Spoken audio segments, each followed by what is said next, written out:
বৈঠক শেষে যৌথ সংবাদ সম্মেলনে যে বার্তা দিলেন ট্রাম্প ও পুতিন।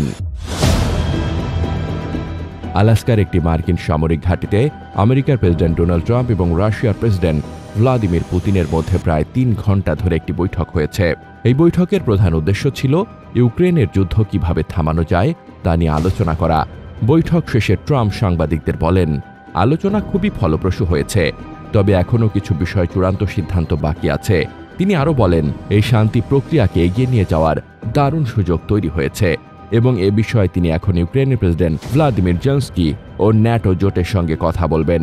ট্রাম্পের মতে চূড়ান্ত চুক্তিটা তাদের ওপরই নির্ভর করছে এবং তাদেরও এতে রাজি হতে হবে। তিনি স্পষ্ট করে বলেন, যদিও আলোচনা অনেক দূর এগিয়েছে, কিন্তু সবকিছু চূড়ান্ত না হওয়া পর্যন্ত কোনো চুক্তি হচ্ছে না। অন্যদিকে রাশিয়ার প্রেসিডেন্ট পুতিনও জানিয়েছেন যে তিনিও আন্তরিকভাবে এই যুদ্ধ থামাতে চান এবং এই ঘটনাকে তিনি একটি ট্র্যাজেডি বলে উল্লেখ করেছেন।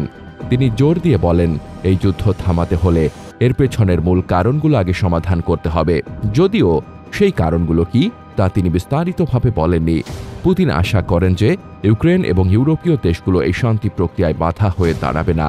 তিনি আরও বলেন, ট্রাম্প যেমন নিজের দেশের উন্নতির বিষয়ে ভাবেন, তেমনি তিনি এটাও বোঝেন যে রাশিয়ারও নিজস্ব কিছু স্বার্থ রয়েছে। এই গুরুত্বপূর্ণ বৈঠকে ট্রাম্পের সঙ্গে ছিলেন আমেরিকার পররাষ্ট্রমন্ত্রী মার্কো রুবিও এবং পুতিনের সঙ্গে ছিলেন রাশিয়ার পররাষ্ট্রমন্ত্রী সের্গেই ল্যাভরভ।